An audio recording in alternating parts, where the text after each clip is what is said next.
This is David Sidebotham with Stupid Things People Do and What We Can Learn From Them, except precisely not that. Today, we're going to be covering our third installment of Insuring Your Insurance. We will be talking about stupid things, but more of in a general, hey, don't do this sense than a specific, yo dog, this thing went down. Now, you remember, as part of our Insuring Your Insurance series, that we've talked about how intentional harm, such as that caused by a Viking berserker, can affect your coverage. Next, we talked about how abuse and molestation typically are not going to be covered and what you should do about that. I didn't have any clever jokes for that one because I'm not sure you can joke about that in good taste. Today, we're going to be talking about some other circumstances that can void coverage in the form of employment practice misrepresentation and failing to give prompt notice. So, what kind of employment practices could affect your coverage? Well, many policies have exclusionary endorsements. Remember, that's like an amendment to your policy. And these limit coverage for injuries arising out of refusing to hire, terminating, or actions such as evaluating, reassignment, demotion, coercion, defamation, discrimination, humiliation, harassment. Yep, that list started out normal and then quickly jumped the shark into things we would expect of cartoon supervillains and not employers. The point is most insurance companies are not going to insure an organization if that organization, for example, violated Title VII by intentionally exposing someone to chemicals. But what about false claims of harassment or discrimination? Well, unfortunately, that's a risk, and not all policies are created equally.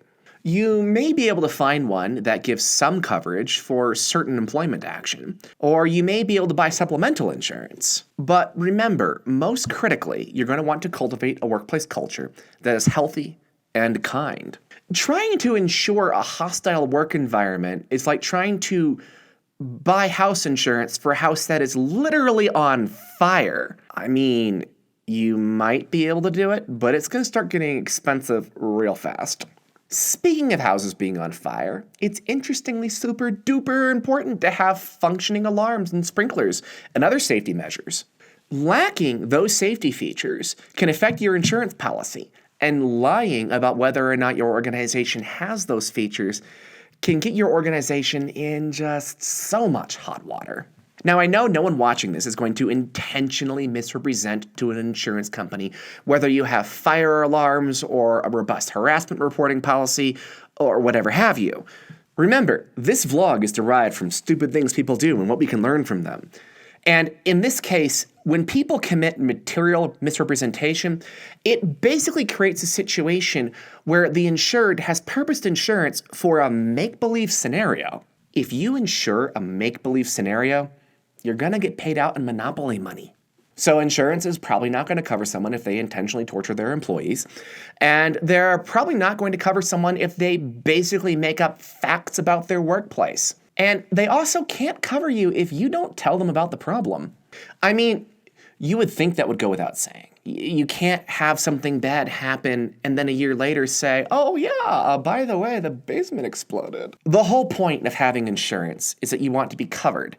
And that means giving your insurer the opportunity to timely take steps to mitigate risk. And the key word there is timely. Most insurers require their customers to report occurrences as soon as practical or as soon as possible. That might seem vague, but to break it down, if it was possible to tell your insurer your basement exploded and you did not, you're going to run afoul of that language. So, for example, let's return to our original analogy of the Axe restaurant. Robert has hired Egil Skallagrimsson, and he's just decimated Robert's parking lot by destroying everyone's cars, including all the PT Cruisers, in a fit of just Luddite rage. That's hard to read. It's going to be funny, but it's hard to read. So Robert fires him, and Egil Skallagrimsson writes Robert an angry letter explaining that Robert only fired him because Egil Skallagrimsson is Scandinavian, and because Egil Skallagrimsson's religious beliefs about destroying the workings of milksop civilization ran afoul of blah, blah, blah, blah, blah, blah, blah. Understandably, this is insane, and so Robert presumes it's just so much saber-rattling.